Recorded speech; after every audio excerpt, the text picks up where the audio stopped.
புற்றுநோய் மாதிரியான நோயாளிகளுக்கு கொடுக்கக்கூடிய மிகச்சிறந்த உணவு அப்படின்னு சொல்லி ஒரு உணவை அவங்க எழுதியிருக்காங்க. அதுக்காக உலகம் முழுக்க பரிசீலிச்சிருக்காங்க. என்ன பார்த்தானா அதுல அந்த உணவு என்னன்னா சீஸ் வித் ஃபிளாக்ஸ் சீடு.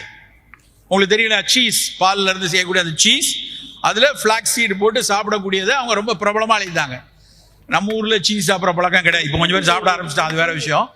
ஆனா சீஸ் வித் ஃபிளாக்ஸ் சீடுக்கு ஏன் அது மிகச் சிறப்பு என்று பார்த்தா அதுல அவங்க சொல்றாங்க அந்த ஃபிளாக்ஸ் சீடு வந்து omega-3 omega-6 இருக்கு, பிளஸ் அதுல இருக்கக்கூடிய ஃபைபர், சீஸ்ல இருக்கக்கூடிய சில ரசாயனங்கள் எல்லாம் அவன் சொல்றான்.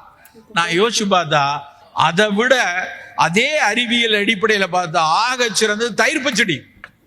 நீங்க தயிர் பச்சடி எடுத்துங்க, வெறும் தயிர் வெங்காயம், அதே சீஸ்ல இருக்கக்கூடிய அத்தனை சத்தும் அந்த தயிர்ல இருக்கு. அந்த ஃபிளாக்ஸ் சீடை விட பல மடங்கு அதிகம் நம்ம ஊர் சின்ன வெங்காயம். அப்ப ஏன் ஒரு 4 வெங்காயத்தை தயிர் பச்சடியில் போட்டு நம்ம சாப்பிடக்கூடாது? அது ஒரு நமக்கு நம்ம ஊர் உணவுகளை கொண்டாடும் மனோபாவம் நம்மகிட்ட இல்லை.